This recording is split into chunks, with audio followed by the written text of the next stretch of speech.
Así que hoy vamos a hablar de Marruecos, pero no de lo que ya sabéis, es decir, de la invasión migratoria a Ceuta, porque seguramente ya tenéis información más que de sobra sobre esa cuestión. Entonces, lo que me interesa ahora es hablar sobre la situación geopolítica del Sáhara Occidental en relación a Marruecos, que creo que es el tema o la cuestión que ahora es más interesante para todos y de lo que le podremos sacar un poco más de miga. Así que vamos con ello. Está en relación con dos zonas de influencia geopolítica que determina la propia geografía del país. Una es la mirada que hace Marruecos hacia el norte de África, hacia el Mediterráneo, podríamos decir, y otra es la mirada que hace hacia el interior de su propio país, pero también hacia la costa atlántica, que fijaos hasta dónde llegaría si lograra conquistar o tener el dominio legal, vamos a decirlo así, del Sáhara Occidental. Si nos fijamos en el norte de África, enseguida vemos que es una región que tiene, en fin, muchos problemas. Desde las primaveras árabes podríamos decir que el norte de África es un polvorín, pero varias circunstancias han afectado especialmente a toda esta región. Por una parte está la situación de la pobreza. Sabéis que las economías del norte de África dependen o bien de las exportaciones energéticas, como es el caso de Libia o de Argelia, o bien de la agricultura y el turismo, como le pasa a Marruecos y a Túnez. Aunque bien es cierto que estos dos países, como son más estables en términos políticos, atraen más la inversión directa de los países occidentales y por lo tanto se están convirtiendo en un objetivo de desindustrialización de los países europeos, como ocurre especialmente en toda la región de Casablanca, por ejemplo, en Marruecos. De cualquier forma, la economía de estos países no es para echar cohetes y además las tasas de desempleo son especialmente elevadas, sobre todo entre los jóvenes. Alguno dirá que no tanto como en España, pero bueno, esa es una cuestión que podríamos tratar en otro momento. Pero tened en cuenta que la juventud en estos países es una parte de la población muy importante. Por ejemplo, en Marruecos el 42% de la población está por debajo de los 18 años. Por lo tanto, tiene una demografía muy joven. Y eso es también un elemento de distorsión o de inestabilidad en los países, porque estos jóvenes que ven a través de sus móviles cómo se vive en países ricos que están pues, a 20 kilómetros de su costa, por ejemplo, como ocurre con España, son más fácilmente influenciables para la alteración del orden público, como ocurrió en las primaveras árabes, pero también para ser captados por los movimientos yihadistas, especialmente en aquellas partes del país que no están controladas totalmente por el Estado. Tened en cuenta, por ejemplo, que Argelia es un país enorme con 2,4 millones de kilómetros cuadrados y que Libia tiene 1,8 millones de kilómetros cuadrados. Marruecos no es tan grande, tiene 440.000 kilómetros cuadrados, pero podría sumar más de 260.000 si logra incorporar el Sáhara Occidental a su territorio. Túnez es más pequeño, es un país del tamaño de Uruguay o de Camboya, más pequeño que Grecia, 160.000 kilómetros cuadrados, pero bueno, sigue siendo un país de un tamaño que es respetable. En todo caso, esta zona del norte de África ha estado sometida a inestabilidad. Recordad lo que ocurrió en Egipto, cuando por las primaveras árabes llega al poder democráticamente la Hermandad Musulmana y un golpe de Estado apoyado por Emiratos Árabes Unidos y Arabia Saudita desplaza a este movimiento. Realmente la Hermandad Musulmana, un movimiento de carácter suní, tiene divididos a los suníes. Quizás sea interesante hacer un breve comentario en este momento. Sabéis que la organización se fundó a principios del siglo XX, en 1924, por Hassan al-Banna en la ciudad de Ismailía, en Egipto, y en principio era un movimiento que tenía como propósito frenar el avance cultural de Occidente que para Hassan al-Banna suponía una pérdida de la moralidad del Islam dentro de Egipto. Y esto se tradujo en iniciativas de carácter social principalmente, podríamos decir iniciativas asistenciales que fueron muy bien recibidas por la población. Y el movimiento poco a poco ha ido cambiando su perspectiva o su mirada desde un ámbito local a un ámbito internacional, promoviendo la Umma, esta aspiración universal de establecer el Islam en todo el mundo. Por otra parte tenemos Argelia, que va a ser el país protagonista de esta historia porque Argelia es uno de los elementos geopolíticos distorsionantes en la relación con el Sáhara Occidental y por lo tanto con Marruecos.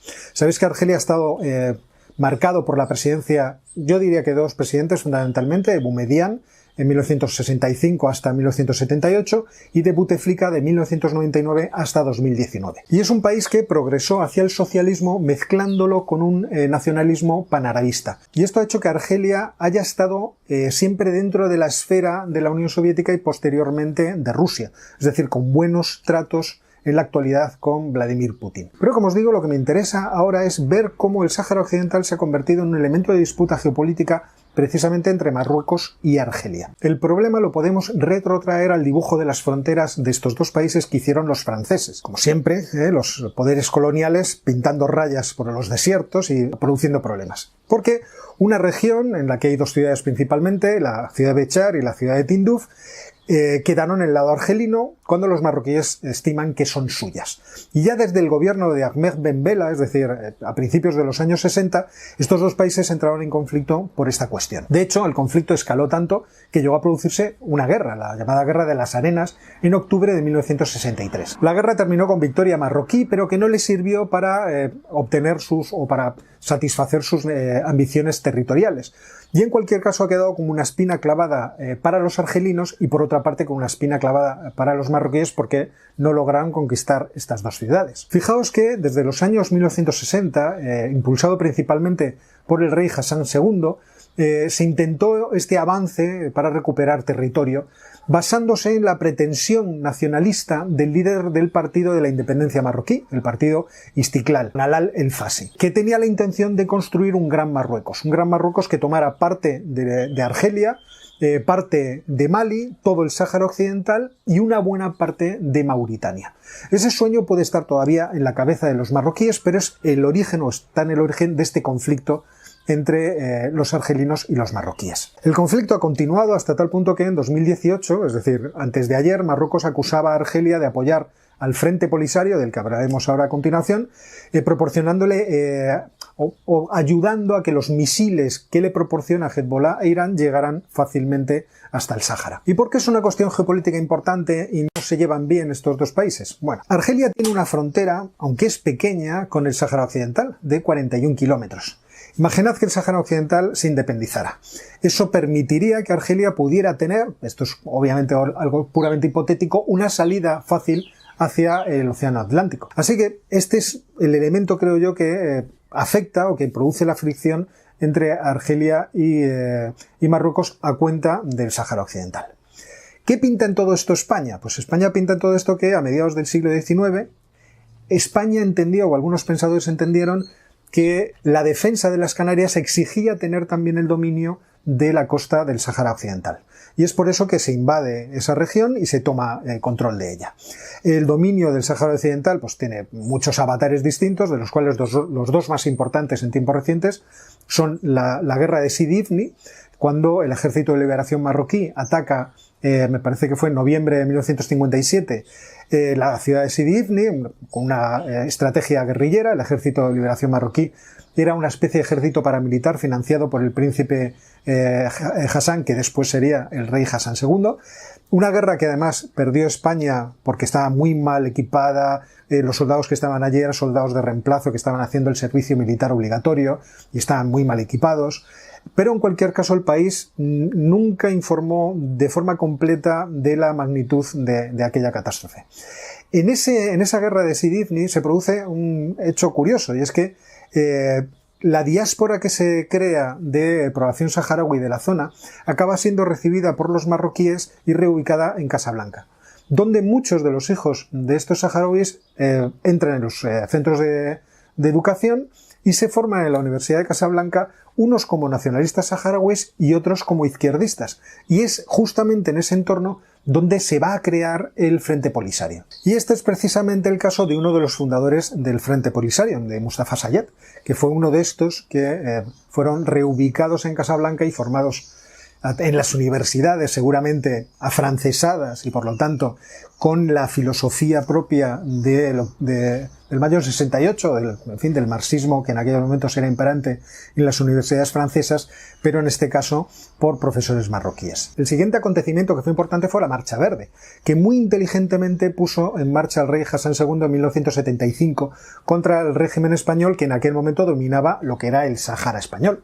España había prometido a Argelia que se haría un referéndum de autodeterminación en el Sáhara español, y esa idea queda completamente paralizada precisamente por la Marcha Verde, que aprovecha la debilidad del régimen dictatorial en España por la enfermedad del dictador, de Francisco Franco, y que de hecho moriría el 20 de noviembre de ese mismo año.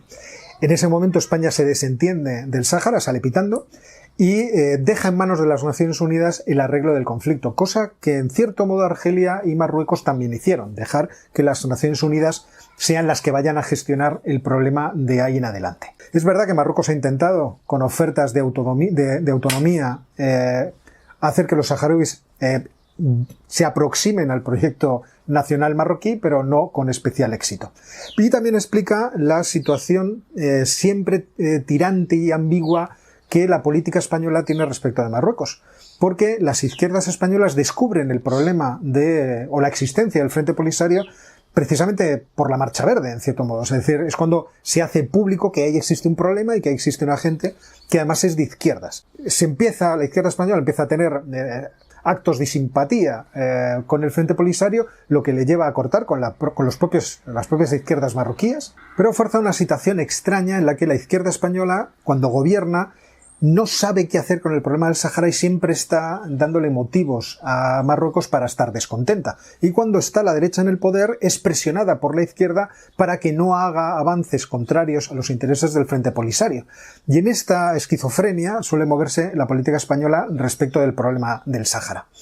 Pero lo que es interesante del Sáhara es que hay otra deriva geopolítica de la que tenemos que hablar. Y esa deriva geopolítica, para comprenderla, nos tenemos que ir después de la Segunda Guerra Mundial. Y cuando termina el conflicto y comienza la Guerra Fría, también el África se convierte en un objetivo para las políticas expansionistas tanto del bloque soviético como del bloque capitalista de los Estados Unidos. Y aquí se produce una propuesta por parte de Arabia Saudita que tanto ingleses como norteamericanos aceptaron de buen grado, que consistía en extender la versión suní wahabita, es decir, la que defienden principalmente los miembros de la Casa de Saud, Arabia Saudita, es decir, hacer extender el salafismo, esa interpretación del Islam, por todo África, pero principalmente por el Sahel y el África occidental. ¿Y por qué esto va a ser un problema geopolítico? Porque si nos vamos mucho más antes en el tiempo, si nos vamos al siglo XVIII, ahí encontramos una personalidad muy interesante, el sultán de Marruecos, Mulay Sulayman. Mulay Sulayman debía ser un hombre especialmente notable. Tengo muchas ganas de buscar una biografía sobre él. No he tenido tiempo, si no os diría, mira, voy a comprar esta y leer esta, pero tengo muchas ganas de leer una biografía sobre él porque lo que he leído en artículos me ha parecido especialmente sugerente.